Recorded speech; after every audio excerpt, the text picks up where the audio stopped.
Transmitting live from the Asylum Studios, deep in the bowels of Southwest Texas. It's the Joe Rouge Show. The show where we talk about anything and everything. Where nothing is sacred, nothing is watered down, and nothing is PC. All right. Hey, folks. This is Joe Rouge. It is 19:06 hours on Wednesday, the 17th of September, 2025. And it is great to be with you once again from the Pimple on the backside of Texas, the beautiful city of Eagle Pass. And we are going to do the very best we can to bring you the best quality talk radio we can muster without all the bluster. Welcome to the Joe Rouge Show. Folks, it is great to be with you on a beautiful Wednesday night here in Eagle Pass, Texas. It is 93 degrees at 19:06 hours.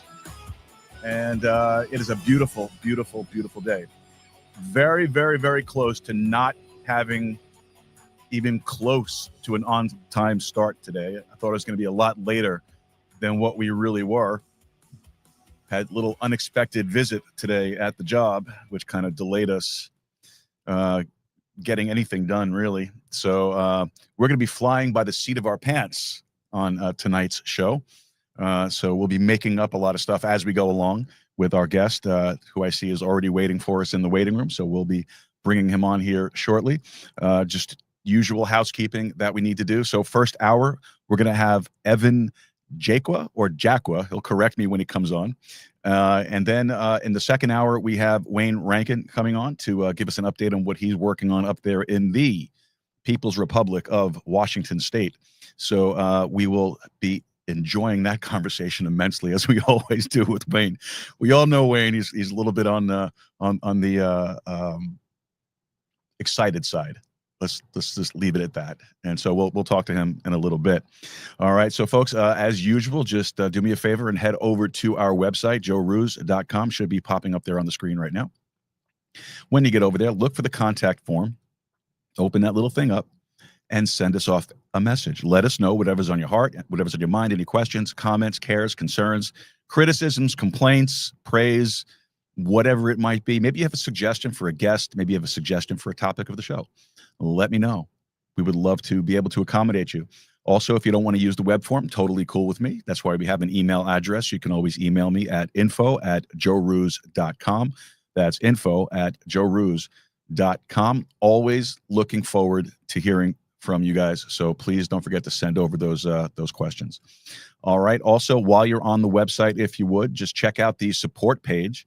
And if you have the means to do so and you're willing to do so, click that support button and help us out. You could send over a donation in any amount. You could donate your time, your talent, your treasure, our 3 T's, because this is a value for value show. And all that basically means, for the uninitiated, is that if you are receiving anything of value, no matter how much it is, all we're asking is that you return that value to us in the form of a donation. And again, that could be your time, your talent, your treasure. So no matter how you can do it, we appreciate it, and we look forward to working with you. All right, folks, Ezra Healing. Ezra Healing is a substantial part of the new wellness paradigm currently being born here in the United States, in North America, and around the globe. The global citizenry are no longer satisfied with the sick care version of healthcare. Band-aid medicine, endlessly treating symptoms rather than root causes, must be abandoned as soon as possible. Patient-centric care must be the priority. Folks, we need to transition towards the do no harm model of private care that places humanity at the forefront of real health and wellness care. In this new model, your entire lifestyle is examined and analyzed to promote and support the totality of your body's integrated systems. Ezra Healing is a solutions-based health and promotion and disease prevention grassroots movement that is always evolving to best serve you and your family. So folks, head over to EzraHealing.com, EzraHealing.com. Let them know that you heard about it right here on the Joe Roos Show. This way they know that their money is being well spent, right? We want to make sure of that. All right, and I'm looking for my pen, and I can't find my pen again. So I got nothing to play with while we talk to Evan. All right. So, folks, tonight's guest, let's turn the banner off there. All right. Well, folks, tonight's guest brings a global perspective to America's urgent need for reform. Evan Jaqua, an international business Jaqua, okay, an international business development specialist, has lived and worked across the U.S., Japan, South America, and China.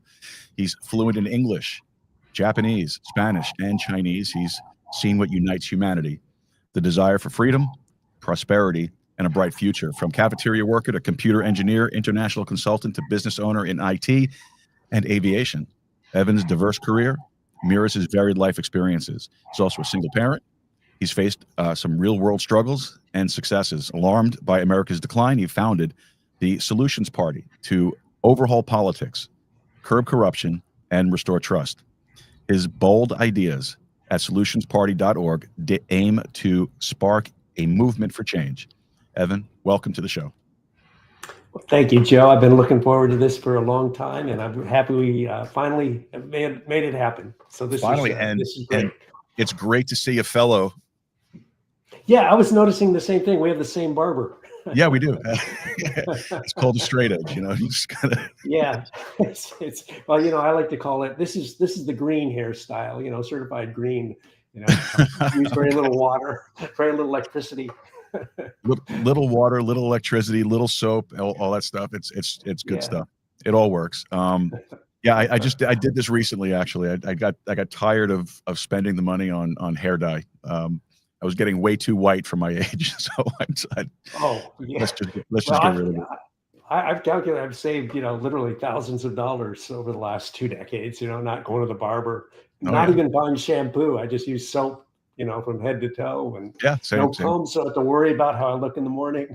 There you go. So it's very liberating. Yeah, very liberating. It actually it is. You know, people don't realize that. It really is. I was actually telling somebody at work who happened to be a female. She was like, I don't know what to do with my hair. I said, shave it. Get rid of it. Exactly. Yes. I mean, I've seen a lot of women, you know, who have our hairstyle, and they look just great. Yeah, I agree. I absolutely agree. So, Evan, I always like to start the show. I don't know if you checked out any of the shows that we've done previously, so you should be prepared for these 2 questions I'm going to ask you to start with. What is something most people don't know about you but should? Well, I think that the thing that I would really like to emphasize is that I've seen the world from a lot of different perspectives. I have friends across the political spectrum. And so I think what I would like to emphasize more than anything is I'm all about or what I've tried to start here is all about ideas. And there are good ideas across the political spectrum. If people, if these ideas are presented honestly and clearly, then we can actually debate them and decide which ones we like the best, vote, and move forward. And so I don't like to think of myself as right or left, because I like to think that, like I say, if you listen to the ideas across the political spectrum, you hear there are lots of good ideas. Now, I happen to favor some ideas over the others, but if we get the emotions out of and if we get the misinformation out of the picture, our democracy can really flourish. And so I really want to emphasize that, these ideas, and I myself, I don't like to consider myself either right or left. I tend to, if I had to choose, I would say I'm more center right, as I have been for a long time.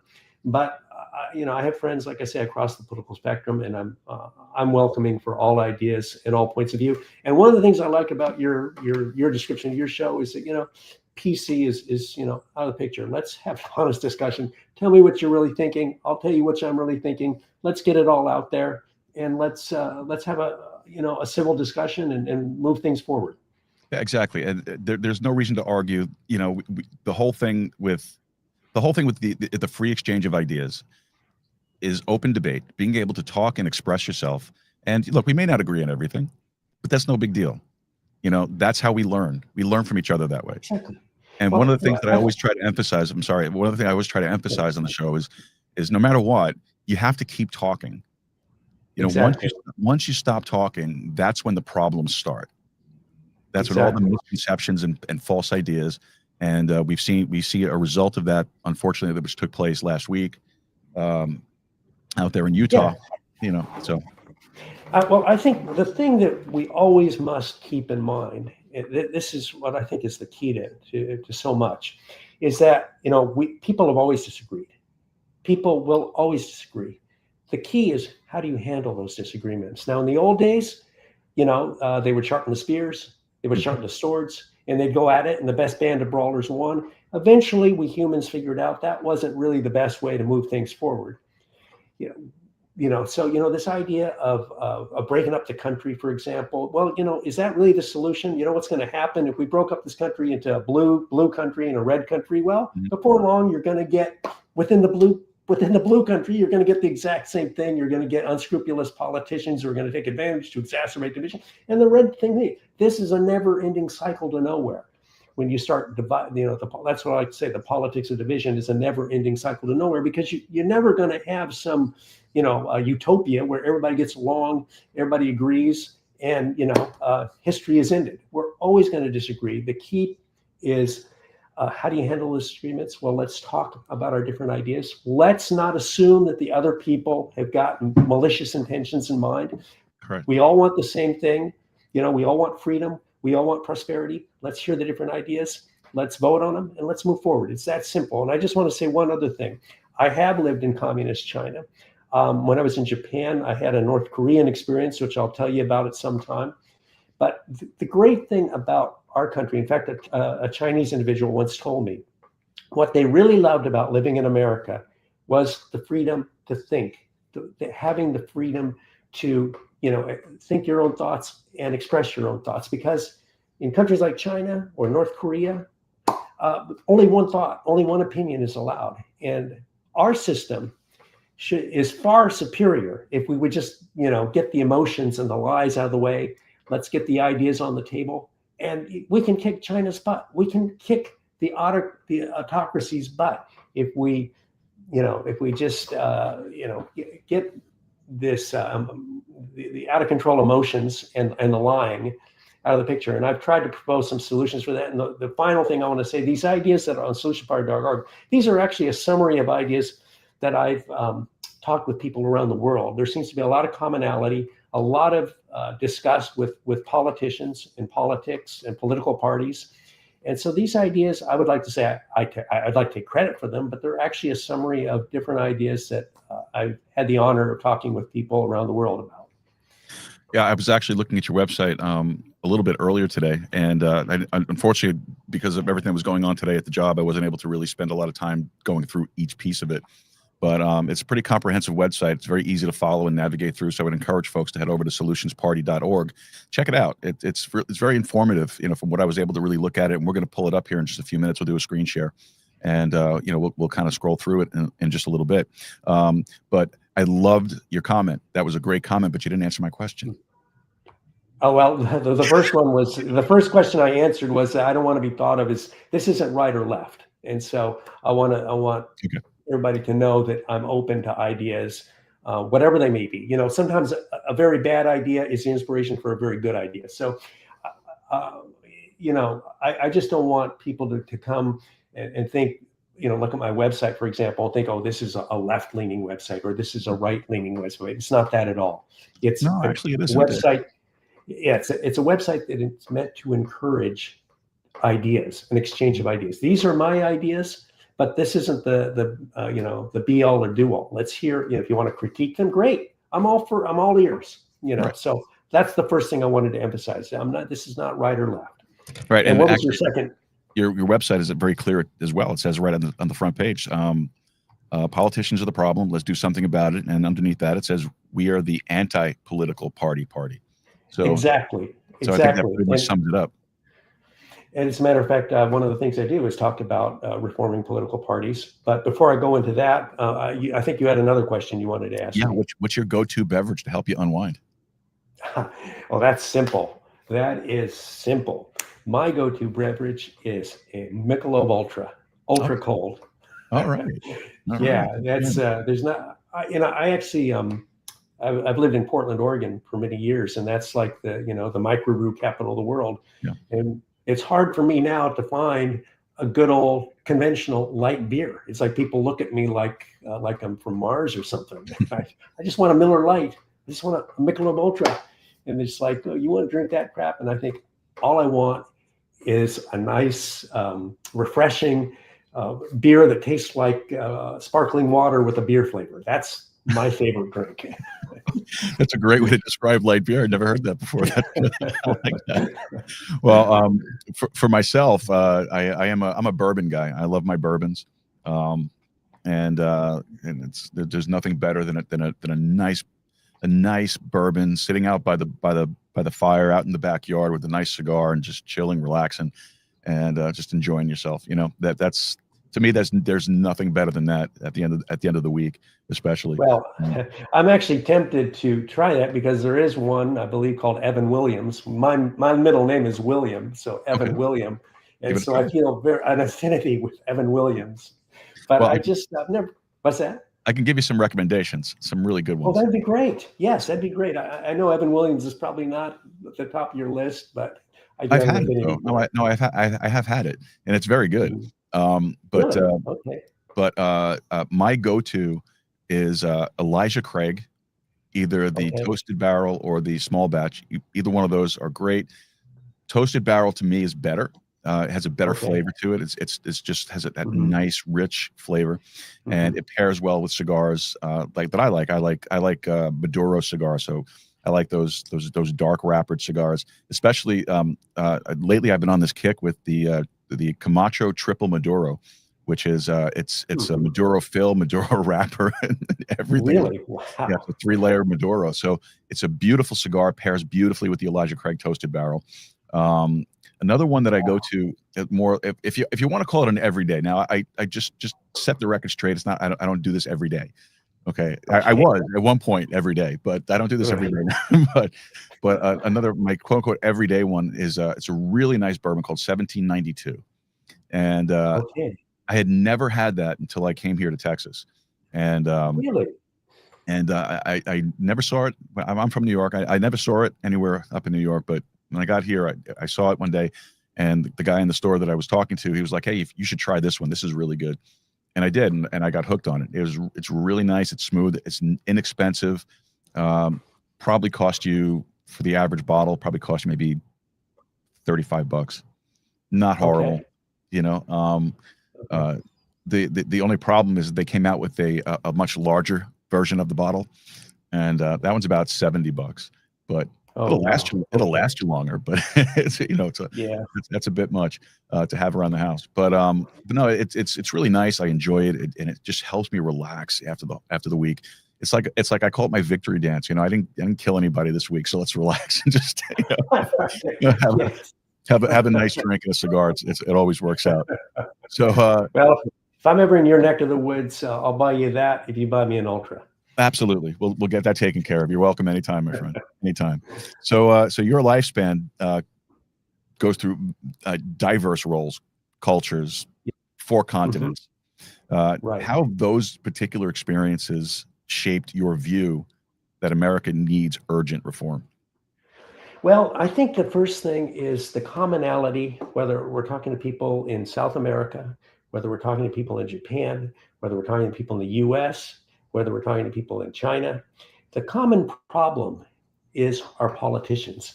And I'd like to talk a little bit about this and try to make it as brief as possible.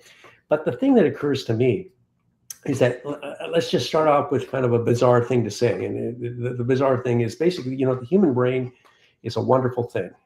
But one of the weaknesses of the human brain is the ease with which it forms addictions. We can form addiction to alcohol, to tobacco, to drugs, to gambling, to social media, to junk food, you name it. But probably the most addictive thing of all is power.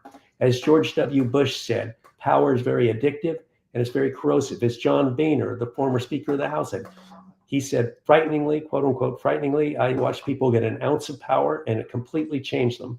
And this is the problem. People get power and they don't want to give it up. I mean, I like to say, Nicolas Maduro in Venezuela would probably be a pretty nice guy if he were still driving buses in Caracas. Or Vladimir Putin would probably be a pretty nice guy if he were painting houses, outside of Moscow. Kim Jong-un, the vicious North Korean dictator, would probably be a pretty nice guy if he were running an Airbnb in Hawaii and surfing every day. What turns these people, from, what's that? Not an image I want to keep in my mind. Yeah. Well, he'd probably be a lot thinner too, but maybe. What changes people, from being, ordinary, nice people into vicious, mass murdering monsters. And it's always been the addiction to power. Once people get it, they don't want to give it. And this is exactly what happens with our politics. Our politicians, like, for example, why is Congress so compliant to the executive branch? Whether we're talking about a Democratic, executive branch, a Democratic president or Republican president, because all of members of Congress are petrified at being primaried. Right. And so that becomes their first priority, staying in office. I mean, how many times have you heard, well, such and such politician isn't up for re-election, so he or she can vote their conscience? And you think, well, gosh, shouldn't they be always voting their conscience? Yeah. Why is it they only vote their conscience when they're not up for re-election? Or why is it they spend over half their time, or at least half their time, on the job, raising funds for their next election or participating in partisan activities? I mean, Joe, if you hired me for a 4-year job or a 2-year job, and I spent half the time on the job just lobbying you and your partners for an extension of the contract, you wouldn't be too happy. And we send people to Washington or to our state capitals or whatever to work for us, to advocate for us, not to advance their political careers. And the only way to cure this is like if I were a doctor and I had to prescribe to you a highly addictive medication, well, what would we do to help keep you from getting addicted? We would prescribe that in limited doses spread apart. Mm-hmm. And that's exactly how power has to be allocated.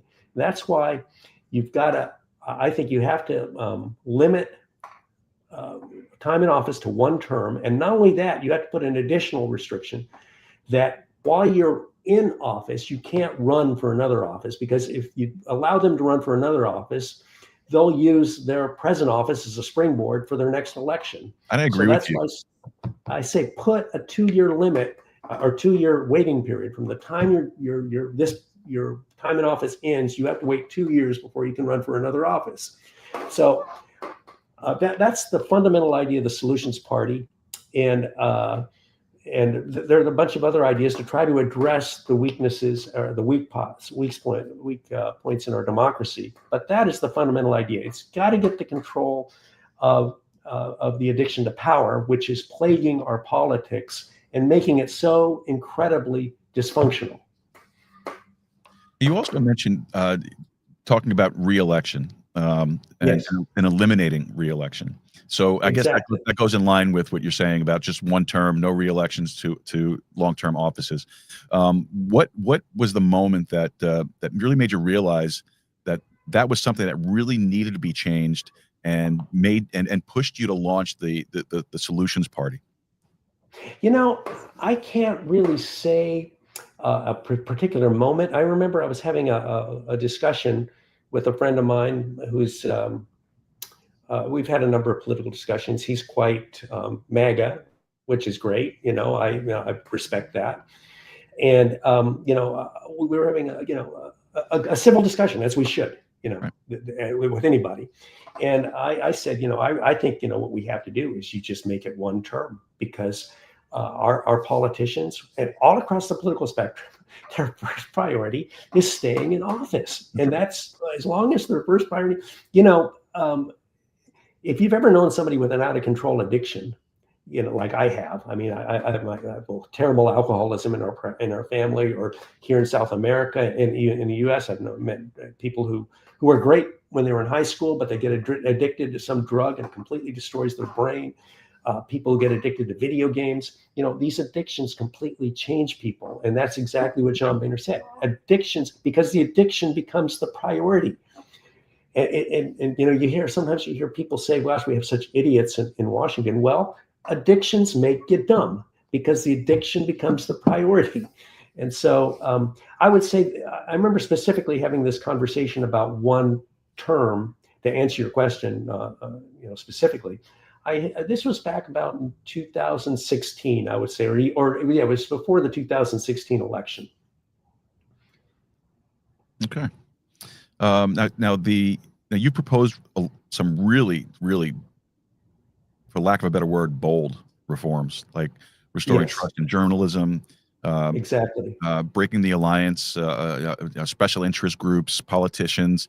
What are the biggest challenges that people face in accepting these changes, and why do you think resistance to it is so strong? Okay, well, I think a lot of it is that a lot of people complain about politicians. But when you talk about eliminating re-election, people will say, well, how are you going to hold them accountable? Or what if we like this person? We want them to go back. Well, let's talk about, okay, suppose you have a politician that you like. Okay. The thing is that politics should never be about people or personalities. It should be about ideas. And if you like the ideas of a given politician, then vote for somebody who promises to carry on those ideas. Mm-hmm. We got to get away from this idea that, it's got to be this guy or nobody. Politics should never be about personalities or ideas. So that's number one. Number two is that, you're telling somebody who gets elected to office for one term, you're telling them, okay, you have one chance to make your mark in history. What are you going to do with it? Are you going to waste it? Are you going to do it for your own benefit? Or are you going to make your mark in history and go down in history as somebody who was effective, somebody who really helped move this country forward? You have one chance. What are you going to do with it? And so I think that this idea that, gosh, re-election, eliminating re-election, that's going to, a lot of people might feel a little uneasy with that. But I think that when you start thinking about what politics should be about, I don't think that the resistance would be so great. And as a matter of fact, I've been very encouraged with the conversations I've had with, scores of people, hundreds of people about this. And once you get them to buy into this idea, they actually really like it.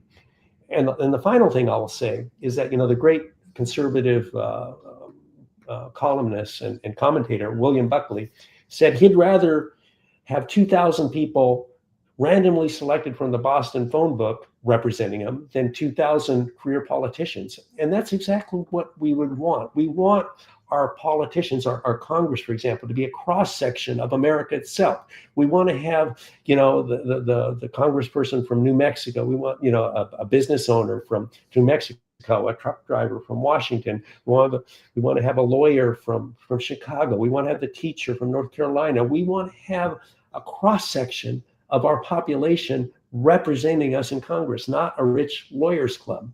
And so that's the other thing that I would like to emphasize. Now, when it comes to the other thing that I think is crucial, and that is our journalism. Now, this is something that I would like to talk a little bit about. But before I do, is there something you want to interject? Because once I get started on these things, it's no, kind of that's hard. fine. No, that's great. I don't mind at all. As a matter of fact, I tell this all the time. I have a friend who watches the show or listens to the show and would constantly send me text messages during the show telling me to shut up and let the guest talk. So, this is perfect. This is good. But the only thing I do want to say is talking about re-elections, our founding generation, which, by the way, I know we talk about the greatest generation as the World War II generation, and I don't dispute the fact that it's a great generation, but my personal opinion is the greatest generation was our founding generation. Yeah, they never intended for elected representatives to stay in office as careers. That was never the intent. Exactly. It was never the intent for the elected representatives to stay at the seat of the general government all year long. Congress does take a break, for a month. They go back to their districts, but that wasn't what it was supposed to be from the start. From the start, it was you only went to Congress when you were called to come to Congress for a particular matter that needed to be discussed and voted on. You weren't there all the time, and you weren't exposed to all of the BS that goes on around Congress, around the Senate, all the lobbying and all that stuff. It took place. I'm not saying it didn't. I'm not ignorant and naive to not think that there was some under the table deals that took place even back then, for sure. But our founding generation had it right, and we have strayed so far from what the founding generation wanted for this republic. I know it's a cliche, but if they were able to come back and just observe what's taking place with this government that they've entrusted to us, there would be hangings in the common square. I think they would. I completely agree with that. I think they would be severely disappointed with, especially Congress, with how our Congress people place their own careers above everything, and they become so compliant. They become just basically rubber stamping lapdogs to the administration, whether it's Democratic or Republican. And it's just they should. That's the most important branch of government from my point of view. They should be jealously guarding their power. They should be challenging the executive branch, and all three branches should be competing with each other. That's what we want when we're talking about the marketplace.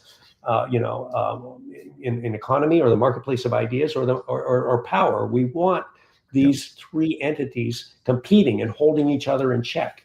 And not ceding their authority and their responsibilities to non-elected individuals. And I'm thinking right now the Federal Reserve, unelected bureaucrats that are in control of the finances of this, that are actually in control of the finances of this country, and at a whim can wreck it or save it, and there's strange to me how the executive branch can appoint people to the Federal Reserve, but can't remove them if they're not performing, in the best interest of the country. I find that very, very interesting and very confusing at the same time.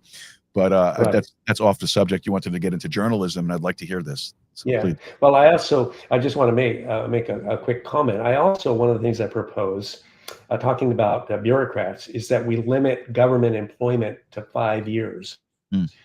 And so, I mean, there are going to be some exceptions, obviously, in the military, but you see, you don't want people to get into this lifetime bureaucrat mentality. I've seen it in Japan. I've seen it in Peru. In the United States, it ruins people, because in a bureaucracy, people go work to the lowest common denominator. And, there's this, create complexity, justify existence mentality instead of a simplify and solve mentality. So let's limit it to 5 years. Let's give these 5-year, a lot of them will be young people right out of high school or college, give them incentives to find ways to make government more efficient, instead of what we have now, where they're looking for ways to spend money, so they get the same money again the following budget cycle. Let's, they after their 5 years, we give them a one-time severance pay. That's it. There's not going to be any lifetime pensions. We'll save a lot of money that way. And let's, this will provide jobs to crucial first jobs to, people from who are graduating from high school, college. Let's get those young, imaginative, creative people in there who will give them an incentive. If they find a way to save $1 million, we'll give them a commission, and help make government efficient from within. But I didn't really want to go into that now. I wanted to talk a little bit about journalism, because I think this is so crucial. Now, from my point of view, journalism is to politics what policing is to social order. If we have slipshod policing, criminals will take advantage to behave with reckless abandon and impunity. By the same token, if we have non-trustworthy journalism, politicians will take advantage to lie with reckless abandon and impunity. There's nothing more than what a politician wants, and that is to control the narrative. And unless we have robust, widely trusted journalism, the politicians are going to control the narrative. If there's a news story they don't like, they can just say that's fake news, and there's no way, and half the people are gonna believe it, because there's so much distrust of journalism and news organizations in our country now, and that's terrible, because unless we have a common set of facts that we all agree on, and unless people know what is actually true and what is BS, we as a country cannot elect people to really do the work that needs to be done. And so that's why I propose that we certify journalists and news organizations, and we also grade them. And let me just explain that a little bit. Is that, we certify doctors, we certify lawyers, we certify truck drivers, we certify database engineers. We should certify journalists. If you graduate from college with a journalist degree, you'll automatically get a certificate. But in addition to that, let's grade them. Let's grade them on the neutrality of their articles, how well written their articles are, how relevant their articles are, how frequently they write articles. And the higher the grade they get, the bigger, let's give them a stipend. Let's have a national press fund into which the government contribute, corporations contribute, individuals contribute, because we want to make journalism a viable career again. News in our country, the traditional journalism, the business model has broken down. In the old days, if you wanted to start a newspaper, you had to have printing presses, you had to have reporters, you had to have an advertising department, you had to have a way to distribute the newspapers. Starting a television channel or a network was a huge investment, radio as well. But now any Joe with a laptop and a web page can start a news site. So the traditional model of news has broken down. And this is why, tragically, so many small town newspapers have gone out of business. And that's terrible, because those small town newspapers were often great watchdogs to help prevent local corruption or reporting on local corruption. Yeah. So in order to do this, we have to think of journalism at least as equivalent as our national defense. If you believe that the pen is mightier than the sword, which I do, then our journalism should be on par with our national defense, because our national defense defends us from enemies from without, but our journalism protects us from both enemies without and within.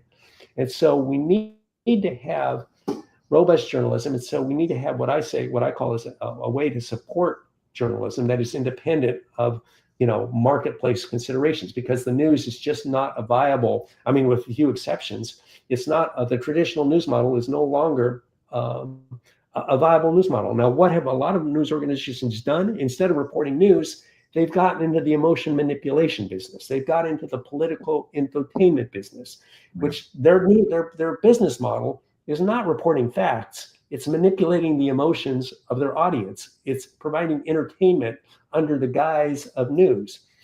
And you can still do that, even if we have the certification program. You just won't be certified. And what's another big reason why we need this? Well, suppose, Joe, some ex-girlfriend makes an AI video of you doing something awful. How are we going to know if that's real or fake? Well, if the question will be, was that published on a certified news site, or was that published on, Joe Sixpack's Weekly World News webpage? Right. If it's published on a certified news site, then you can have a lot more confidence that it's an actual, it's a real thing. And if it turns out to be not real, they're going to get penalized. Their grade is going to go down. And if their grade goes below a certain level, they'll be decertified. So this is why we need to have two things. We need to certify our journalists and our news organizations. We need to grade them. And how would we grade them? Well, with the Rotten Tomatoes-like model, where you have AI programs and you have professional evaluators. You might have, hundreds of them. They give, they each give their grades. You take an average, and that's just like how Rotten Tomatoes. When you go and want to see a movie, is it well, has it been well reviewed? You get, let's say 100. People have evaluated the movie, and if it's got a pretty high rating, you can pretty much believe that it's going to be an okay movie. That's exactly the model. You even see that with like Amazon. Amazon has verified buyers that if you read reviews on certain items, those verified purchasers are put at the top of the list, and people who aren't in the verification process, a program or model that they use, are usually suppressed further down at the bottom. So it works. Yeah, you can have a whole series of AI programs. I mean, I actually worked in the field of AI for a while, so I do know its limitations. But this is one thing where AI could be helpful. You could have people develop their own AI programs, and they would have to be certified themselves, by the way. And you could certify them by running test files. And if they get the test files evaluated correctly, then they can participate in the evaluation of journalists. And then you have, even just like I say, part of this National Press Fund would go to even paying people who are professional at evaluating journalists and news organizations. And then you get all these different grades. You average them together, and this journalism has an A- grade. This journalism has a C+ grade. And if the grade falls below a C-, they get a warning. And if they don't improve, they get decertified, which means they're going to lose their stipend. And so this is really critical, I think, to bringing back journalism, because as it is now, like Russian trolls, they go on social media and they spread misinformation. Chinese trolls, they do the same. Iranian trolls, because they want us to be lost in this sea of chaotic misinformation. We don't know what to believe anymore. And that is terrible for our democracy. So this is why I propose these changes to our journalism. Now, this isn't going to affect anybody's free speech, by the way. You can start your own quote unquote news site. And it doesn't. You say, well, hell, I'm probably not certified. That's great. It's just that if somebody publishes a story on a non-certified website, you're gonna. It's like the old Weekly World News that you'd see at the checkout when you went to the supermarket. I don't know if you remember that or not.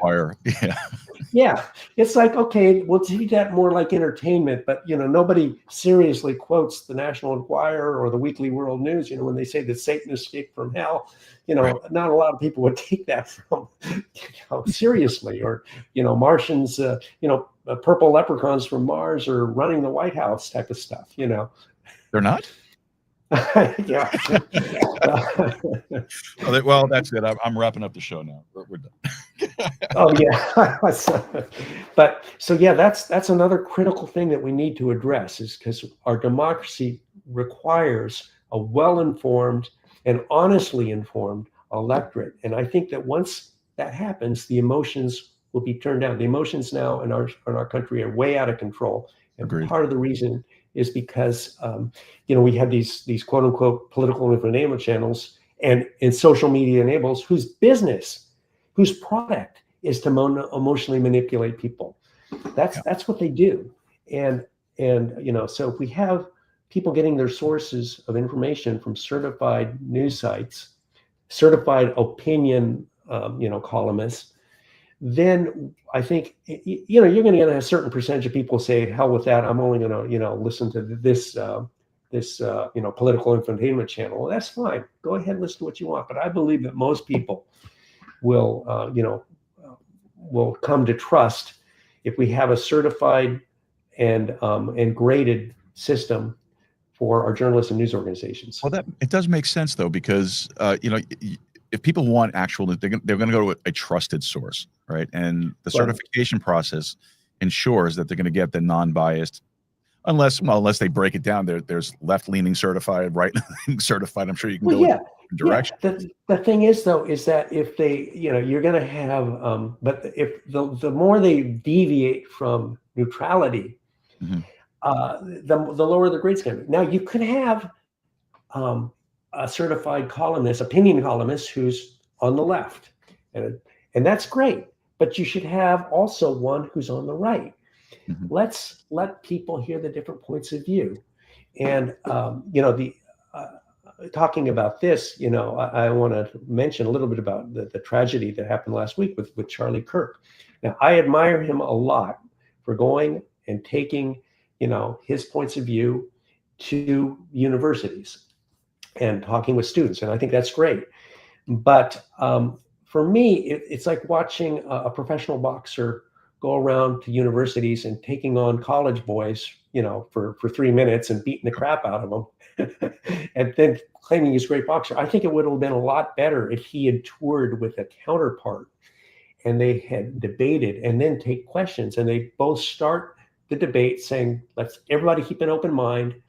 Let's listen to the ideas. Let's have an exchange of ideas. I think that would have been a lot more productive. And the final thing I want to say on this is that I myself went to a small liberal arts college, and it was liberal in every sense of the word. Now, I was a young Republican. Mm-hmm. I had just voted for Proposition 13 in California. I was anti-Soviet, pro-capitalist, and I got into a lot of emotionally charged discussions with my fellow students. But I can tell you this, that after all the heated arguing, after all the intense debating, after all the points and counterpoints have been made, we could still go and eat dinner together, or go eat lunch together, go get coffee. But you can't do that anymore, though. Yeah, we could go study together, because even though we had very different points of view that we passionately would defend, none of us ever questioned that the other person had anything but the best of intentions in their heart. And we learned from each other. I learned from them, they learned from me, and that's what college should be about. An open exchange of ideas, not cancel culture crap. Right. Not, okay, this is the accepted form, because that's like what they did in China in the Cultural Revolution. Mm-hmm. And we don't want that.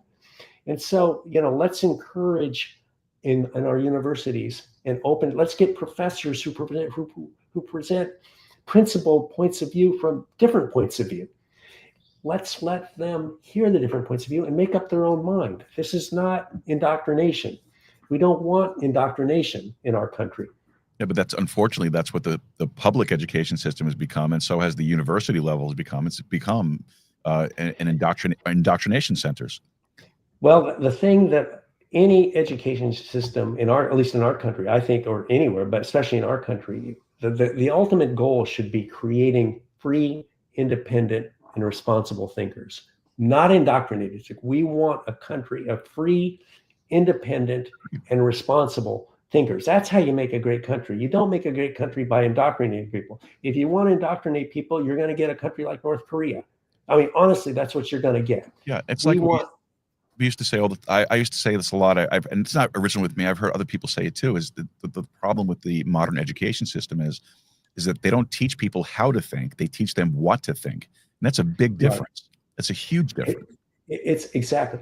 School is meant to teach you how to think. And that's one of the things that I think also we need an economy that is opportunity rich, so that you can go to college and study history, or you can study literature and you can still get a good job. We don't want our colleges and universities to be just fancy, high expense trade schools. We want an economy where, you can study what you want and still find a good job, or don't have to go to college and you can go to trade school and find a good job. And we can achieve that, I believe, if we get our economy working the way it should. And how do we do that? Is we get the special interest crap out of the picture. We completely rewrite our tax code, and then we put what I've proposed a way to evaluate businesses, so we get less regulation, but we have a sort of a grading system for businesses too. How many people do they employ in our country? What's their customer support like? Mm-hmm. What's the difference between the highest paid and the lowest paid? Things like this, where we evaluate businesses, companies, give them a grade so that people can then decide. Like, for example, if somebody's on a budget, they might choose a product that is made in China or made thing because they don't have the, but it will have a lower grade because it's made in China or made in India. a product with a higher grade made in our country was going to cost more, but if they got a little extra money, well, to do that, give them the choice of buying, something with maybe a lower grade because it's made overseas, but also giving them, the opportunity to buy a U.S. made product, even if it's a little more expensive. That's a great point, and that's the valid point. And if I could just go back to talking about certification for a second, as you were talking, there's just an idea popped in my head. I know that people that go through certification processes and have to pay for certifications and have to maintain these things in order to keep them going and keep their employment, they're going to be a lot more careful with making sure that they are in compliance with the conditions of the certification. And so it'll bring a little more integrity to the whole thing as well. Exactly. There's going to be, especially because if you make their pay proportional to their grade, the higher the grade, the higher rated they are. See, the certification would be like a college, like the equivalent of a college degree. The grade is, you can get a college degree and have lousy grades, but the grades are, exactly like what you would get. And so the higher your grade, and what is going to influence, your grade, it's, again, how relevant are your articles? How well written are your articles? How well sourced are your articles? How relevant are your articles? How often do you write articles? Somebody who's writing articles, 5 days a week will get a bigger stipend and a higher grade than somebody who just writes, very occasionally. And somebody who exposes, corruption at the local city council is going to get a higher grade than somebody who writes about Mrs. Miller's cat had kittens. And so you want to give them incentive to produce high quality, relevant, fact-based, and neutral-based stuff. I mean, unless we're talking about opinion columnists, but then we want principled opinion columnists. And what do I mean by that? What I mean is that, how can you tell somebody's unprincipled? Well, you just switch, if they criticize somebody and you just switch the names of the party or the person, then it goes from being, a disaster or a crime to being no big deal. I mean, let's look at Donald Trump and his impeachments. Okay, now suppose it had been. Now, a lot of people thought that when he made that Ukrainian phone call. Okay, a lot of people thought that was impeachable. A lot of people thought that was a nothing burger. But I can guarantee you something, that if you'd reversed it, if it had been Hillary Clinton had been president and she called Ukraine and asking, the Ukrainian president to dig up dirt on Donald Trump, her anticipated opponent, you would have exactly 180-degree shift. All the Democrats would have said, oh, that's no big deal. And all the Republicans would have screamed bloody murder. It shouldn't be that way. You shouldn't completely change your opinion just if you switch the names of the parties or just if you switch the names of the individual. That's a very important concept in our country. It's called, equality under the law. Equality under the law is you don't focus on the characteristics of the person, you focus on the act that was committed. And the thing that the best example I like to give is, let's talk about in the Jim Crow era. If the white man, sexually assaulted a black woman, well, hey, that's just boys being boys out having fun, no big deal. Right. But vice versa. Okay, it's lynching time. The same crime, you just switch the colors of the perpetrator and the victim, and something goes from being no big deal to being, an unforgivable crime. That's not how our law should work, and that's not how our opinion columnists should work either. That you just switch the names of the parties, and something goes from no big deal to being a crime of the century, or vice versa. You've got to focus on the action. What was the action? What was the supposed transgression committed? And so that's one of the things that you would evaluate opinion columnists on. Are they principled? Do they stick to their principles, regardless of the party we're talking about, or regardless of the person we're talking about, regardless of the religion or the race or the color of the person? Is that you focus on the transgression or the great thing that they've done? No, continue. I agree with you. Yeah, that principle is the principle of equality under the law. Actually is very applicable to our everyday lives. And it's fundamental to civilization itself, because once you get away when you start focusing on the characteristics of somebody as deciding whether they're guilty or not, as opposed to the transgression or lack thereof of what occurred, then laws can and will be weaponized. One tribe will use it against another, depending on the characteristics of the other tribe. And that's exactly what our founding fathers got away from. That's what equality under the law means, is that we focus on the transgression, not on the characteristics of the person, whether we're talking about the political party, whether we're talking about the color of their skin, whether we're talking about whether they're bald or not. So, yeah. That's awesome. I like how you threw that in there. You caught me off guard with that. Oh man, I'm looking up here at the clock, man. We're out of time, man. Oh shoot! Gosh darn it! I just felt like we're just getting started. We are. So you know what we're going to have to do? We're going to have to get you back on next week, and we can pick up the conversation if we have time. That's wonderful. I can hardly wait. Let's do that. I can hardly wait. That'll be awesome. So what I'll do is I'll talk to you. I'll message you after the show, and we'll get the calendar links and all that stuff worked out. And you pick a date, you come on, and we'll do this again. I really thoroughly enjoyed this conversation, and I'm gonna pull your website up here really quickly because I said I would, and I like to keep my word. So folks, you need to head over to the solutionsparty.org website. And take a look at this thing. This is a really very well laid out website.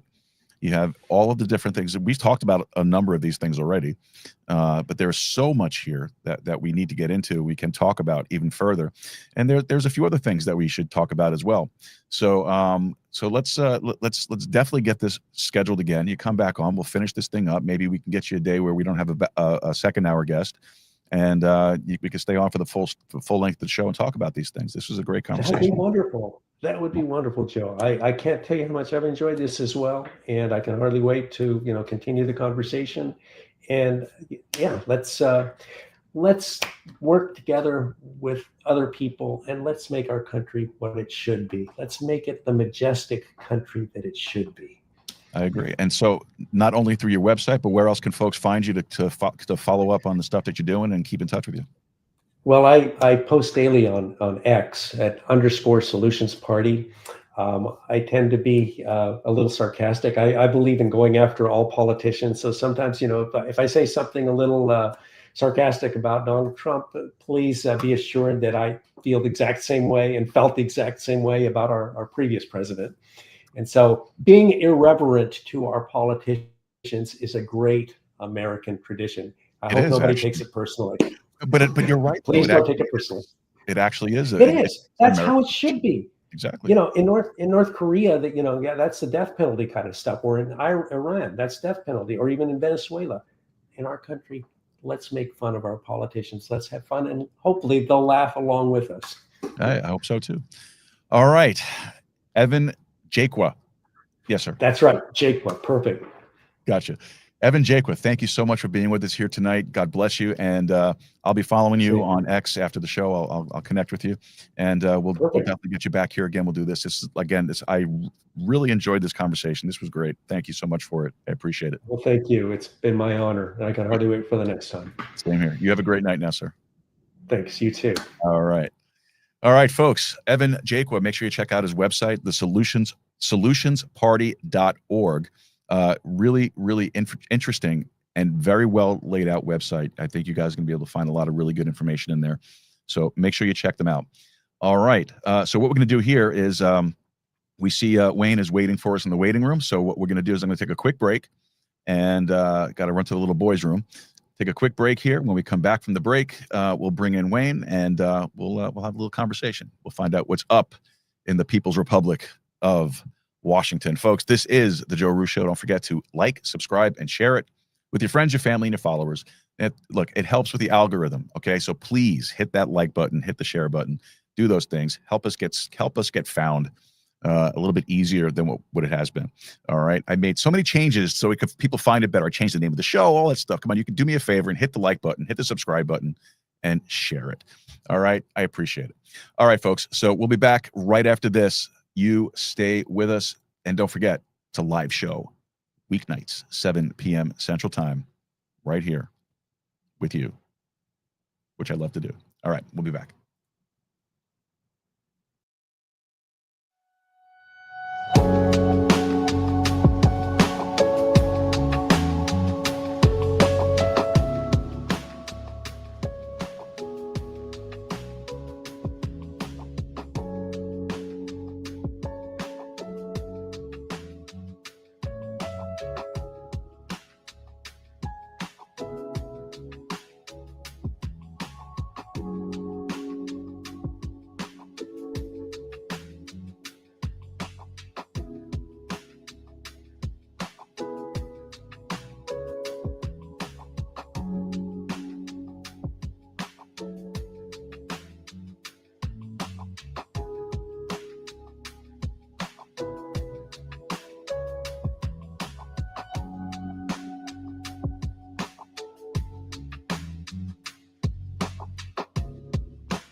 All righty. First hour in the books. Evan Jaqua. Hope you guys enjoyed that. That was a lot of fun. Really good conversation. And I wasn't as unprepared as I thought I was. All right. All right, folks. So, got a lot to talk about in the second hour here. We got Wayne waiting in the wings here. But of course, before we do that, we have to do our second read for our sponsor, podhome.fm. Podhome is the most modern and easy to use podcast hosting platform that you can get yourself into. Use it to publish your episodes, enhance your audio, automatically generate transcripts, titles, chapters, show notes, and more. And you can even podcast live. And they provide you a website as well if you need one. All right. Now you can get all of that for you can get all of that for a low, affordable subscription of $15.99 a month.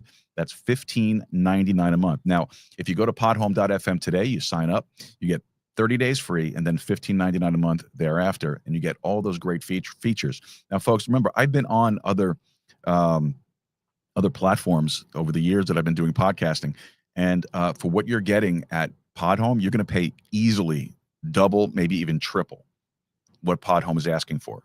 So check them out, podhome.fm, and make sure that you give them the 30 days. Try it out. You're going to love it. They also have a new app out on the market in your app stores, whether it's on Apple or Android, called the Podhome Player app. So it's a great app. I've been using it. I've been beta testing it. It is a smooth, beautiful user interface, really easy to get adjusted to. So try it out. Podhome.fm, podhome.fm. All righty. Well, bringing them up in here into the screen. I caught you off guard with that, my friend. Folks, I'd like to welcome our executive producer, Wayne Rankin, from the People's Republic of Washington State. That's right, sir. That's right. So how we doing, brother? Give us an update. What are you up to? How are we doing with the show, with your green screens and all that stuff? What's going on? You know what? We actually just got a verbal commitment to Mrs. Rosanna will be on air next week. Oh, awesome. At Wednesday, Thursday. She wants to make at least a little intro. She wants to dip her toe in the water. She's got a lot of stuff going this weekend. We want to get some stuff accomplished on the green screen. We want to get a first taping. All right. You know, I'm talking about at least some photo shooting, photo shots, and get some promo shots and get that going and get that started. I said better time because couldn't be a better time. The timing was great. This has been in the work for a while. So if somebody says, you know, you're doing the First Amendment and this has been stuff for months in the work, but you know, like I said, a little sidetrack on the auto accident. But Joe, last week we started with something like, you know, kind of gloomy. Here we go again. 3 officers shot in Pennsylvania. Yep. Yeah. I heard about it earlier. I'm not up to speed on the whole thing on it though. Neither am I. You know, I had a really crazy day. We had some unexpected visitors today, and so it was just all hands on deck. So I wasn't really able to spend too much time getting caught up on all this stuff. Mm-hmm. I got something very special with me here tonight. The Pledge of Allegiance. I think this is about 50 years old. I have a trunk from that actually came from your old neighborhood, Brooklyn, New York. I have relatives there that were, the grandparents were born in the 1800s. How's that? Okay. And so there's some stuff that I go. It's like one of those. What's the name? Is it keep save? Whatever the fancy words they use for stuff that you keep for a long time. Well, there's some other stuff in there. I think there's some the amendments are in there. Pledge of Allegiance, Declaration of Independence. So I'm going to go through this, but there's the Pledge of Allegiance, and I know it's pretty old because I was looking at the print on it. It's like from the 50s. So beautiful art. I mean, you know, just something we used to do in school when I was a kid. And so, but a big day today, a lot of stuff going. I actually got my car going, my 1966 Mustang. Nice. 5 years. So we're a little late. So she had to get her nails done today. And so, we hit that thing, man. Is that what you were yes. before the show? I go, okay, Darren, we're about ready to go. So there's a country road. Even though it's only a 200, that's a real engine. Okay. And I hit that sucker. You could just hear the transmission kicking in. It's about a quarter mile. So it was really fun. So I actually have a plan for that car. We'll talk sometime off air. Okay. I'm actually next year, I'm driving it across the country. And I have this huge, massive 9/11 display that we when we went in 2002, we went to 21 fire stations and we had this massive display. And the glass case has a T-shirt from tons of guys signed it. The 2 guys from the Iron Cross picture, there's 2 of those guys signed it, and et cetera. And the other side's the 350 something fallen fire people that they gave me directly. So I want to return it. I want to drive across the country. 9/11, let's get this country going back again. Old school Hank Williams Jr. stuff. It's white, and I thought of getting a marker and have people sign the thing across there. Just, you know, crazy stuff like that. Have a flag and meet you in Brooklyn so we can dedicate it to New York City. Brooklyn. And but that's where my late wife is from, and that's kind of like it's a sentimental area. Plus that. I think it was a ladder. What in a ladder company, they lost the whole night shift. And I said, you know, if we ever return this, she said, to return it to here, or at least maybe City Hall. I don't know. That will come to me though. So I'm going to drive it across the country and let's get the banner going. And I'm going to land there at July 4th. I really do. That could be interesting. That could be a lot of fun. I do a lot of interesting, crazy stuff too. So people say, and I usually do it. I thing is, I actually do it. So it's I know, kind of. My wife said she could hear my brain bubbling the last couple of nights. So well, I warned the audience before we got started here that that you were coming on and that you are a character and a half, and which is to say the least. And you have actually the ideas that you have to do the show that you're planning on doing. I think they're great ideas, and I think they're going to do really well. Oh, I love the camera, by the way. Nice one. So why don't you tell us a little bit about the idea that's behind the show, what you're planning on doing with it, if you have a soft launch date, and all that great stuff. Let's talk about that for a little bit. Okay, like what we have planned. It's we, and I talked to my other executive producer here, and I told her last night, you have so much unreached potential, and my friends see this. She's one of those ladies that have been told you can't do it. Over and over and over and over. And so I go, well, let me just see this. You cook for world-class chefs. You had your own business, et cetera, et cetera. I had my own business. It was monkey business. And so I said, look, for real. I said, I've done radio, lower level, small college basketball. I've done talk show, my own little TV show. It's outdoor hunting and fishing show.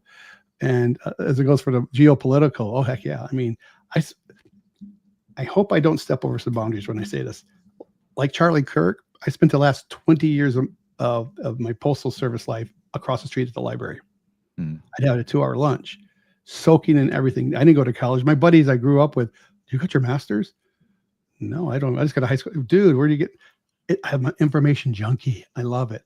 And lately I haven't because I've had some medical issues. I got slammed against another car. So I'm getting my mojo back. I got to tell you, my confidence was really hurt because of just the pain I've been going through. I've actually felt really good, Joe, the last 3 days. And that's a month before that. So I said, okay, as it goes for this show, I look at 2 or 3 different aspects. You're good political and, and I like geopolitical, but for me, I like this part, the country-wise, what's going on in our country, where I'm up here, it's a disaster. Literally everything Orwell talked about is happening in Washington State. I went to the pump today, 426. Wow. Oh, I read that. Oh, that's the second of the 3 gas taxes he's putting in, the governor, Bob, I will tax anything, Ferguson. And my property taxes went from $2,800 to $8,800 this year. That's huge. That's crazy. The state law was you can never go over 1% increase. He went to the legislature and said, we got to tax these people off for property. We got to go to 3%.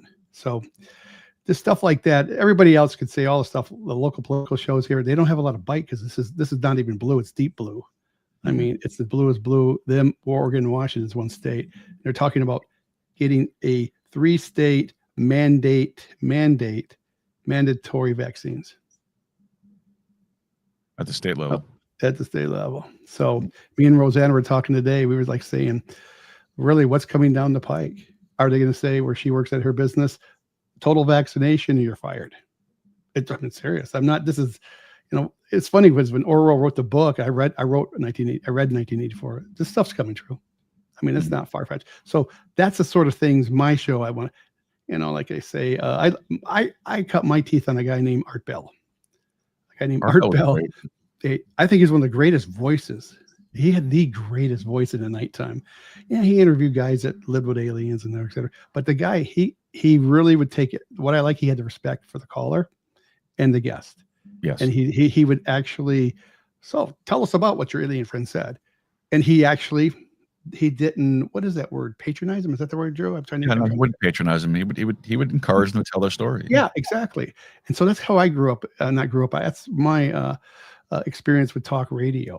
I used to love when I was younger, when I was a kid, really teenager, listening or young teens. Right. When you're supposed to be asleep. Right. Actually you were hiding out in your bedroom, and this is when we used to have little portable radios. Yeah, I was listening to Art Bell at like 3 o'clock in the morning, trying not to get caught by mom and dad for being right. Well, on the West Coast, he started at 10, but I started my shift at 2 a.m. So I get to the next hour and then they would rewind it. But as for my show, I'm going, what format, what program? It's kind of like, how do I get the information I know and the things I stir after, I dig after, and work with you. Like my show, I want it to be part of your show, like Wayne's with Wednesdays or whatever. I don't know if I could sit and have my show for hours and hours and hours, because here's the thing. I have HD ADD, which is ADD in high def. Okay. There goes a bird. Squirrel. My wife says, squirrel. I come in, I'm real hot and small, an hour bit, you know what I'm saying? Not bit, information wise. And then I start to overload because she said today, I could hear your brain boiling. I said, well, I got these things, and we literally are going to be doing some photo shoots with her. Her colonial pistol came today. Oh, nice. Yes. She's got the full colonial outfit with the pistol, and she's ready to read what she needs to read. And she's going to do some takes. We're going to work on getting a website. She's going to go with RosannaLee.com. She doesn't want to use the last name because she's just, I said, they'll love you in the South. And she didn't even understand it. So for the folks who don't know, maybe because we always have some new listeners and whatnot. Yeah. So you're talking about the patriotic clothes, the colonial pistol. So why don't you explain a little bit about what that is all about, what you're putting together with that? Okay. Technical wise, I'm not the best. She's got a son who's a Microsoft programmer. We're going to build a green screen room, and it's going to be done in a couple of days. In the green screen, I have some software. We can take 1,600 formats, and the format, I said, the way her voice is, and I said, Rosanna, she read some First Amendment, Second Amendment, Third Amendments, and I spread them all over the country to different guys I know. They go, I'd buy that. I don't even know why I buy that. If someone was, if I had a radio show and I wanted to do commercials for me, I'd buy that. But I said, I think because of, it's not just patriotic, it's our drive. I'm thinking, my father was a World War II guy. Her father was so he's in the 70s. He passed away. So he'd be a Vietnamish guy right after Vietnam. And her mother was a boot sergeant or whatever, staff sergeant. So both of her parents were military, and her brother was Air Force. He did some details. And so we all say, we all know people in the military. So I said, what's getting my brain going, Rosanna, is your voice and your presentation. And you have like this, anybody who's got a anthropod up the posterior can look at you and go, this woman has got a pure, nice heart. None of us have a pure heart, but she's got a, I don't know what we call it. She just has a soft heart. Okay. Right. And she's just, so you go, and how can I bring people together? I said, your voice. And we're going to do 14 amendments. And one of them is she'd be dressed as a colonial outfit with some paper scrolls and reading the First Amendment. But between each verse, I'm going to project classic, like paper scrolling from the 40s, Paul Revere writing, this historical, Joe, historical. I love history, just like Kirk. I love history. And actually, if you know your history, it helps with Bible history too. When you go to hand in hand. But history wise, everybody says it repeats itself, but we'll make that First Amendment, not just her reading it, we'll put in between each verse history of our country. Oh, there goes my Pledge of Allegiance. Cheap tape, dollar store. Live shows, folks. Live shows. You read between the lines from this verse to this verse, whatever, World War II, Japanese bomb Pearl Harbor, Kennedy shot. And so we could put those in there and make that what she reads it, I think it's 15 to 20 seconds. We can do a minute and a half, and let the people know today, both of these young ladies, you know what? The neighbor told me, I didn't know Robert F. Kennedy's father was shot. And she's like 47 years old. Well, I go, that's just that's just a testament to the public education system. Yeah. I go, and I do remember, I think it was 7. I think it was 7 or 8 when it happened. My mother cried extensively. And so there we go. We put pictures in there of like Kennedy shot or this moon landing on the moon, free speech, but also freedom of the press. And also that part of it too, because we're trying to, how would you say it? We're trying to hijack it. Both sides are trying to hijack it. It's mine. No, it's mine. You know, what's your freedom of speech? Because this is my freedom of speech. I'm glad that SOB died. He died the way, but it's freedom of speech. And it is. And everybody's pulling out the one Voltaire. Voltaire was an atheist. I'm going to say the 1700s, I believe. And he was a famous atheist. And in fact, his house or whatever mansion it was sold. It was turned into a Bible printing company, which is great. But he said the verse was, I may disagree with you Christians, but I will give my life that you have free speech to say it. That's what I call dissenting. We can disagree, but the guy's going, I'd give my life so you can still disagree with me. That's not here. We don't, and that's my message for tonight. We don't have that. And I'm going, what could it take? How do we, and I said, Roseanne, how can we put the, what is that word? Put the first put out the olive branch. So we're actually, me and her are trying to figure out how we can put an olive branch out there. If it doesn't get 50 views or 50 million views, and I believe if we do it correctly and the message is correctly, we're offering an olive branch because we're going to kill each other, not physically. We're going to kill each other, Joe, just everything spiritually. I can't stand that neighbor no more. Man, I know he's all blue or whatever. And, you know, he called the cops on me because I've got a Hank Williams Jr. flag and or whatever.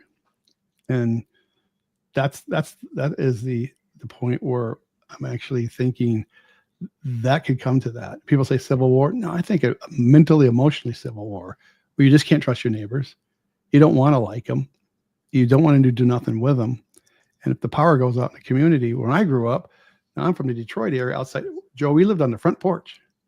Everything was the front porch. Hey, dudes, come on over, watch the ball game, or listen to the ball. We listened to the ball game on the porch with Dad, you know, have his Pabst Blue Ribbon beer. And that was a different world. It was a great world. It really was. Yeah. I grew up in Brooklyn, and I'm a 70s baby. I'm a 60s.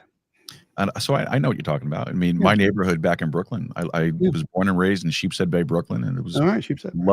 Loved the neighborhood, you know, and everybody knew each other. Everybody was friends. Everybody hung out at everybody else's place. And I remember, or whatever. I remember my mom used to, my mom and dad would, you know, they would have the neighbor over for coffee and cake at night, or they'd be at a neighbor's house doing the same thing. And the card games and what was that game they used to play all the time with the tiles? Mahjong. Right? Mahjong, something like that. Okay. They would play that. They would do all that stuff. And everybody knew each other in the neighborhood. Everybody was watching out. All the adults were watching for all the kids. You couldn't do anything without getting spotted, you know? And everybody looked out for each other. But that's not today. That's not today. Right. I hope I just try to do that to somebody today. They look at you like you're crazy. So I was talking to me bride, and I says, you know, I throw things out there. I go, I kind of want to be the Barnabas to your Paul right now. And he was a good supporter to Paul, and Paul was the articulate one, and you are, and but Barnabas was a loyal friend. Absolutely. And that's what I want to. And can I bust my chops with all of the political stuff that maybe? But I do have a lot of knowledge, and I like a lot of history, and you know, like I say, I ask me anything in the sense of. I used to know all the sports stuff. I got to tell you something, Joe. I sat down the other night, and I don't have any of the television receptions, but there was whatever he had. The football game was on. I watched it for 3 minutes. I go, this just doesn't do it for me no more. I watched about 5 minutes of the ball game, whoever it was, and I went back and watched my wife make wedding cakes, and we talked about it, and we put a teaching on, and then I put a couple other things on. I listened to the story of Elijah. It's the quiet, peaceable life. And the Bible talks about. If I tell you how blessed I am, it's beyond being blessed. And my sister, she lives with this guy. She's not lives with him. She's a personal secretary in a 14,000 square foot house next to all these different places. He runs a big major restaurant business in Michigan. And she goes, I got to tell you, when I go out there, I live up in the mountains. My house is 85 years old. The chickens are kicking back at 4 a.m. and I don't have to listen to the car motors. I live back here and I'm beyond blessed. And I was reading. Here's what I just read, Joe. Like I said, I know more snippets. You got a lot of, you're a paragraph guy. I'm probably more of a couple lines guy. How's that? Okay. And to support you is like, Joe, I read this. More people as of the last few months want to get the hell out of Dodge. They want to get in a rural area. They want to move out. They want to get some distance. Yeah. And I think part of it is the stress and the pressure. And, as Lincoln Park said, I'm getting one step closer to the edge and I'm about to break. Mm-hmm. And a lot of people are. And I think people don't want to be around people either. And like I said, people are getting, especially when you go on a subway or a tram or whatever. It's like, mm-hmm.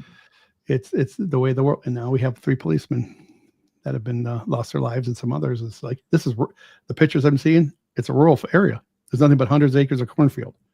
So mm-hmm. It's not the city. It's not downtown Philadelphia. It's some rural area out there, probably county sheriffs or something like that. But getting back to my show, I go, what can we show the world? And we're going to do it with small little videos. How's that? And we're going to work on videos and lots of them.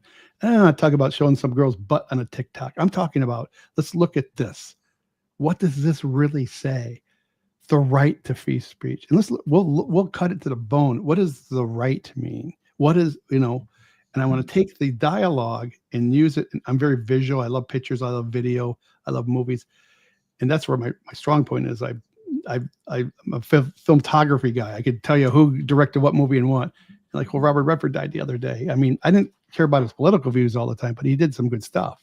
Oh yeah. And like I said, he did really some good things. He did one, 3 Days of the Condor, which is a very interesting movie. And it's about kind of black ops and almost like Benghazi and all a bunch of things thrown together. And so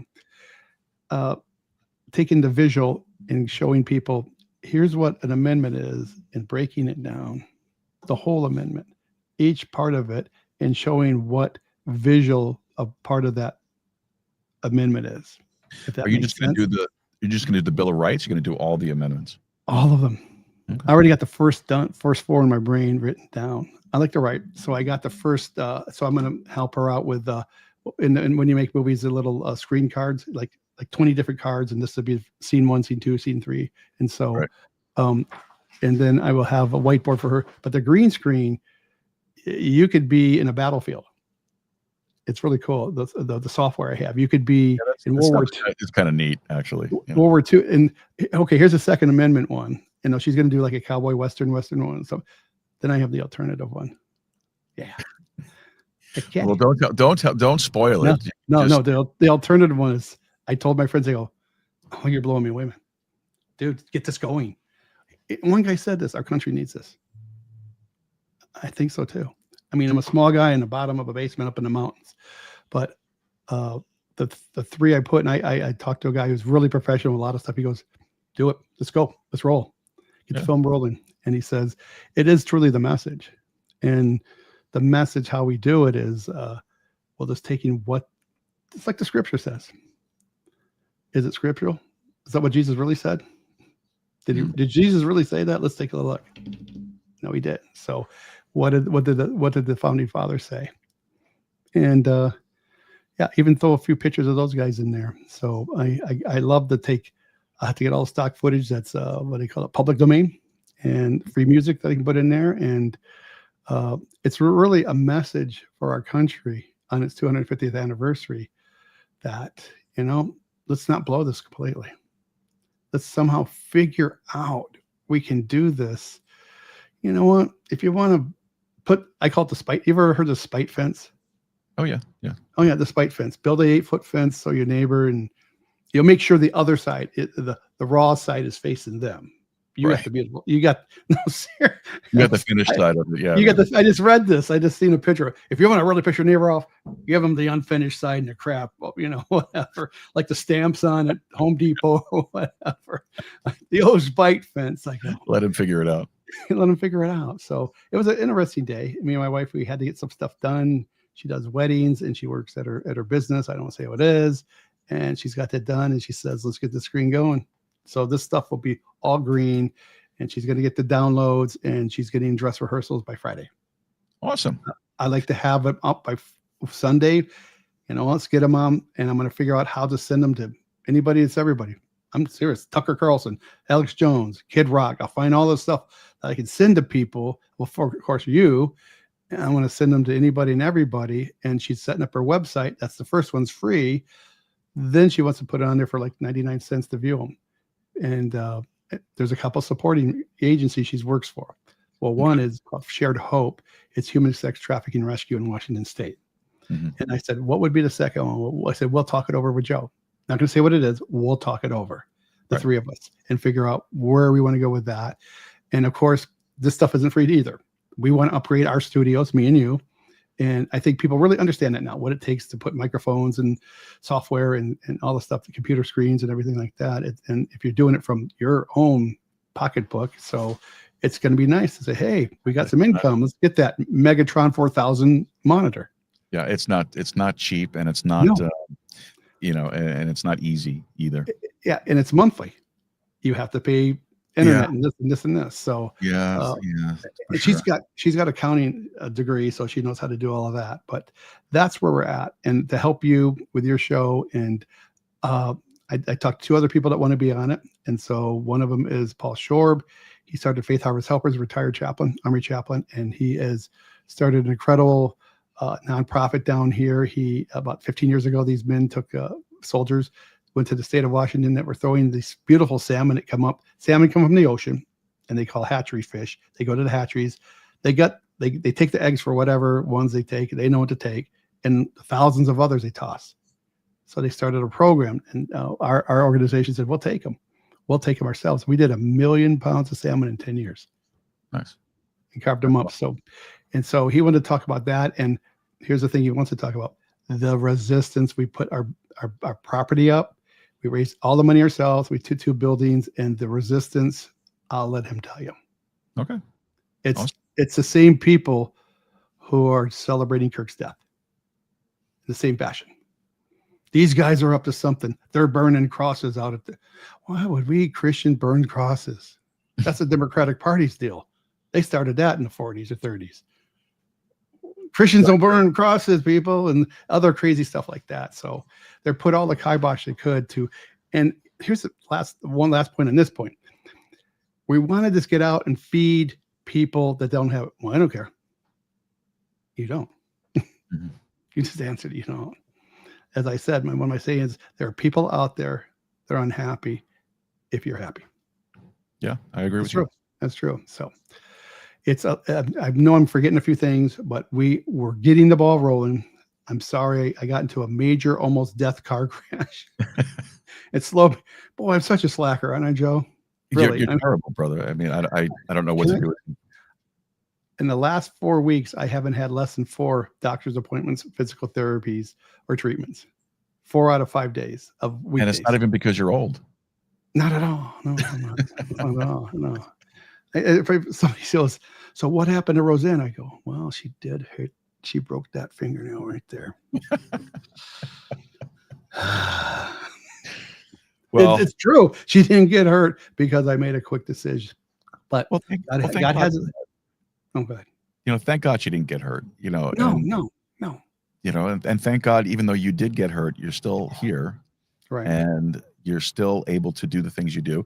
I mean, folks, if you don't know Wayne, as hurt as he is right now, Wayne is out there working on the ranch. He was out we went on a hunt last week. He's not just sitting around. He may have some injuries here. He may be going to doctors. He may be doing all that stuff. But he's not an idle person. He's not just sitting around whining and complaining, waiting to collect some kind of a check. He's out there actually doing things and keeping himself busy and keeping things moving. So I tease him about being old and all that stuff. But trust me, he has more energy than someone my age. Okay, as my 20-year-old younger wife of mine says, I didn't marry a 60-year-old. I married 2 30-year-olds. There you go. Perfect. That's what she says. That's awesome. It's true. It's true. But I think can I tell you what she said? She goes, I've been feeling this, Wayne. there's a big spiritual attack on you. The truckers ministry is coming. You and Joe, he goes, you've been telling me these great ideas and you can't get out of bed some days because you literally can't get out of bed. And you've been telling me these ideas of getting the show. And she is just 40 hours a week and she loves it. She's getting wedding cake orders crazy. And a wedding cake takes 5 or 6 days. So she's out there right now. And so she said, I'm stopping wedding cake orders. And so I want to get on the show because I do believe, and this is Joe, this is serious stuff. Yeah. She goes, I believe the spiritual attacks that you have been facing is getting on the show, bringing a message of the Lord Jesus Christ and our country. And there was one more, we're doing a truckers ministry. And we got the information yesterday. The truckers company, the pilot was sold just recently to Warren Buffett, Hermit, what he owns, Berkshire, Hermit, whatever his company's name. I don't really care. What's the big fancy company he owns? Berkshire Hathaway, I think it is. Yeah. Well, for 20 years, Joe, I've gone there. Hey, we're going to set up the display for the truckers. Yeah. I come in this year. Goes, well, I'm new. It's like the old Pharaoh. I don't know the old Pharaoh. Like I said, I don't know who the old Pharaoh is. I talked to him yesterday. He goes, we have a new company. You have to write corporate now if you're going to get permission. And we already got the supplies coming in. And the truckers ministry is we have these trucker bags.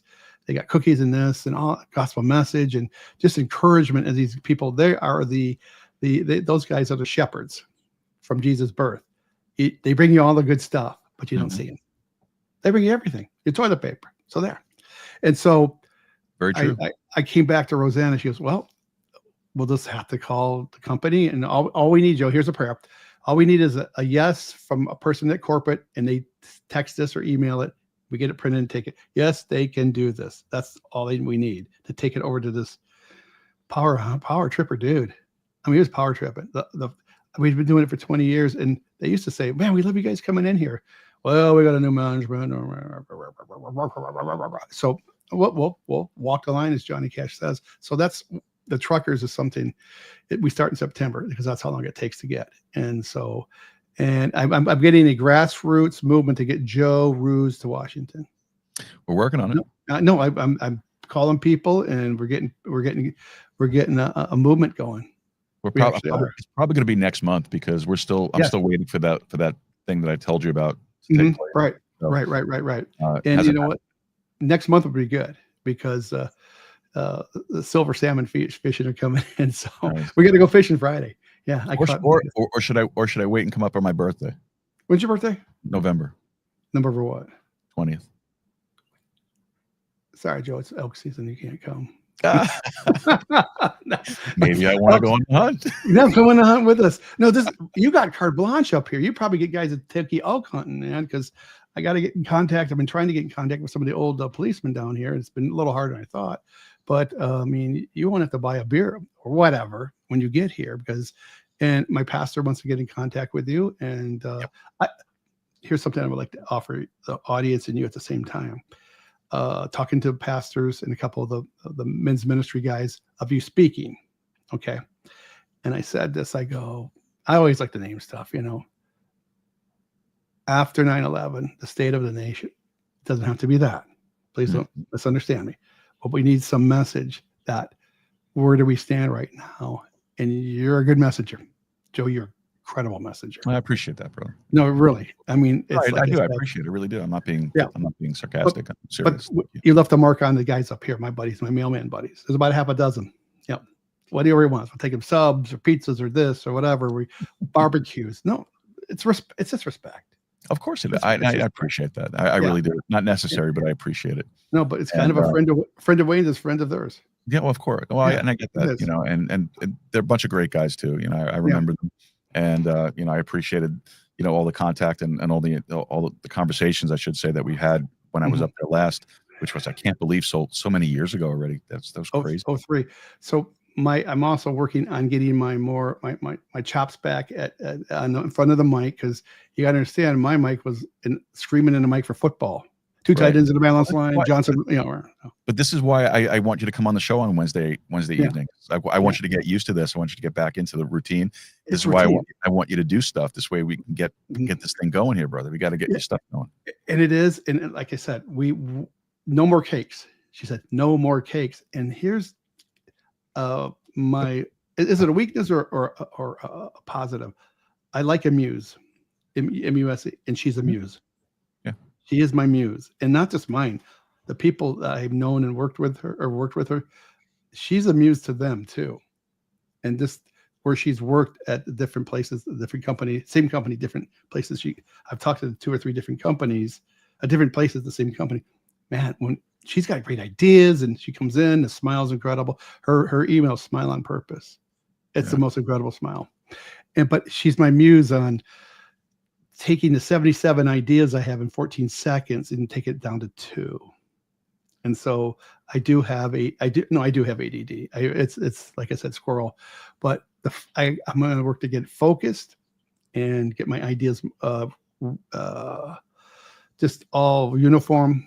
And it's not that I'm not ready. Like I said, I could talk to you about 40 different things right now, but I'm working. Once I get going, and getting going has been hard for me the last 3 or 4 weeks. Getting going is being helped out of bed.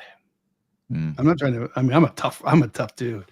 Physically, like I said, I've worked in the logging and firefighting and everything. And there's 2 toughs. Is they're getting in the ring and I get knocked out. That's not being tough or not tough. Tough is the stuff I've been through, the needles through my spine and still focusing and getting wood put up. And it's not, look what I did. It's the Lord giving me that strength to go, as Paul says, press on. I love that. Press on to the goal, to the end. Run the race, fight the good fight. And that is, I think we miss that in our, not just Christian walk. That's a great, I'm not big with the fancy words, but a great encouragement for anybody.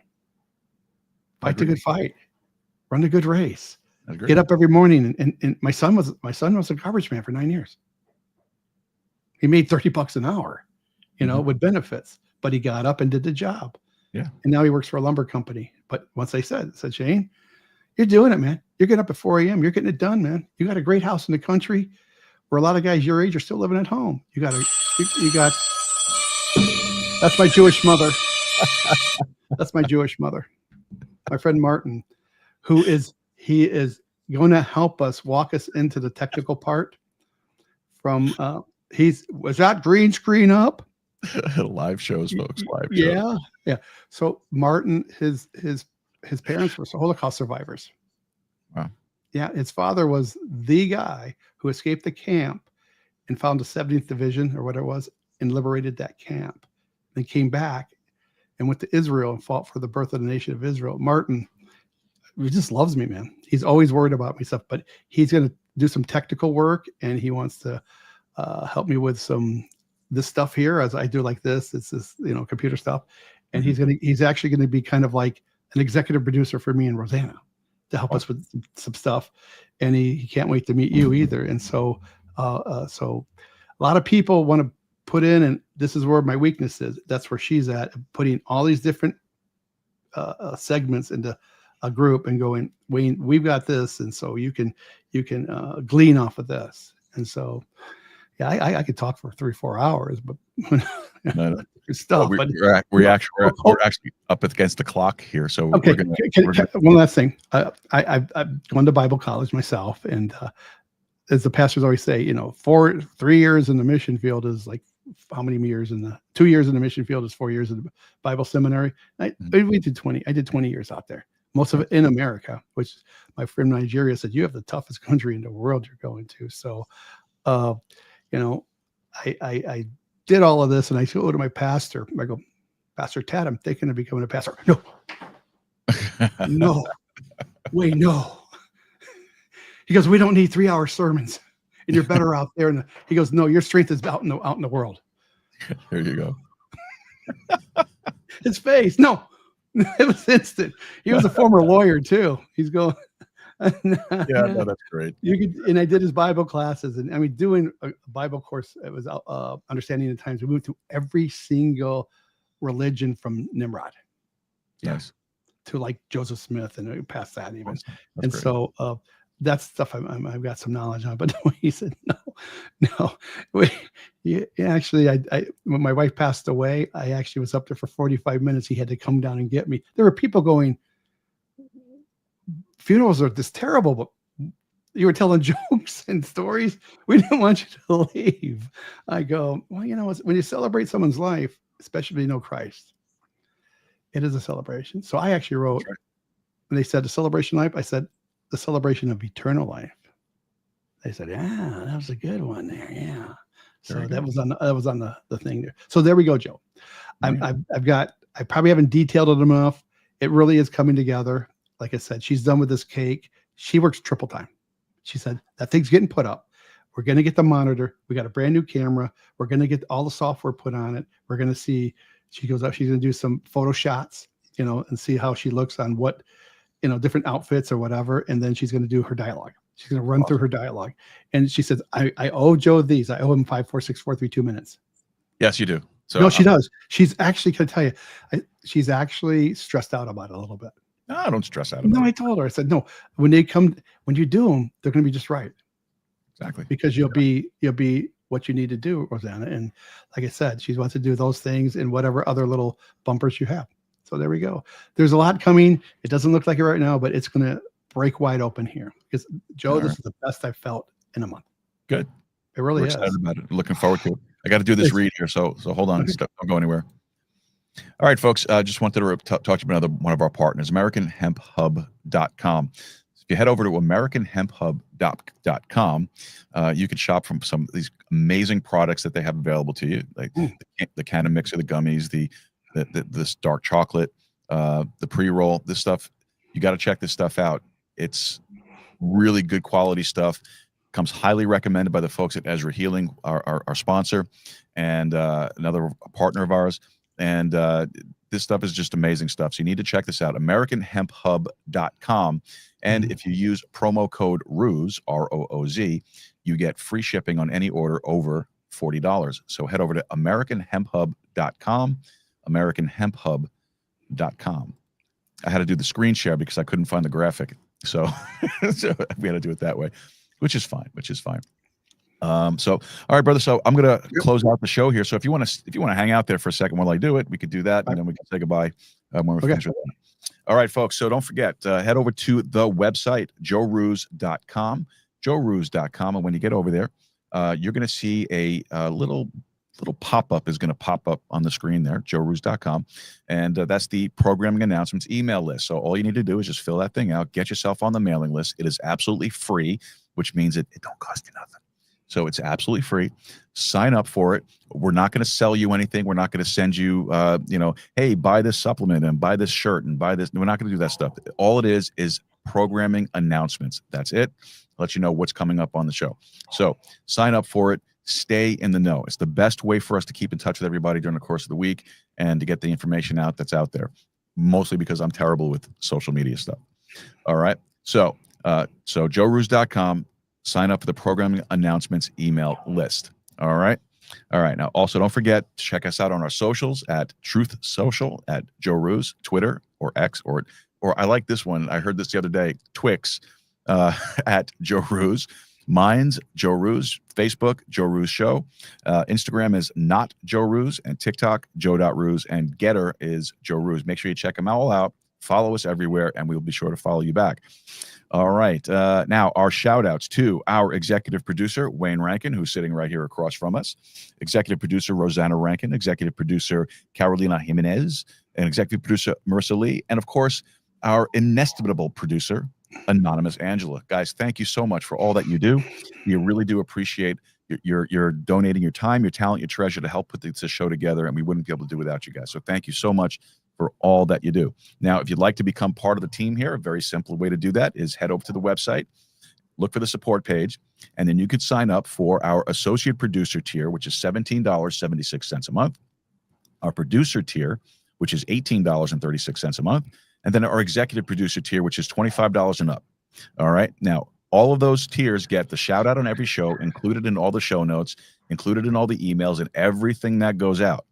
You also get, as executive producers, the ability to sit right here like our brother Wayne is and take part in the show. So that's always a blessing, and we'd love to do it. And so if you want to help us out, you can do that. Join the producing team. We would really appreciate that. You could also do a one-time donation in any amount, a recurring donation in any amount. Whatever you have the means to do, we would appreciate that, because this is a value for value show. So what that means, again, is if you are receiving value from what we're putting out, all we're asking is you return that value in the form of a donation. And again, that donation could be your time, your talent, your treasure, or all three of them.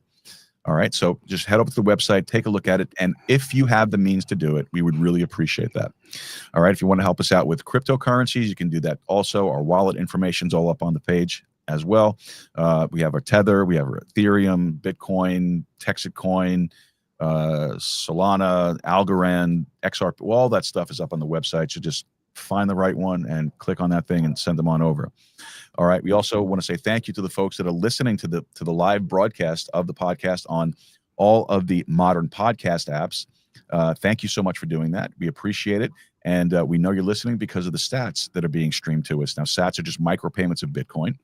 And we appreciate that. And through those modern podcast apps, you can send little boostograms, and all that kind of great stuff. We appreciate that. Thank you very, very much for it. And if you want to check out these modern podcast apps, go to modernpodcastapps.com or podcastindex.org. And all right, I think that should just about do it for us for tonight. With all of that said, Wayne, any parting word? Yes, I got a verbal commitment that Rosanna will be on screen next Thursday, Wednesday. All righty. All right, folks. Get to see what she looks like. Thanks for being with us tonight. God bless you. Have a great night. And keep talking. Happy trails to you until we meet again. Happy trails to you. Keep smiling until then. Who cares about the clouds if we're together? Just sing a song and bring the sunny weather. Happy trails to you till we meet again.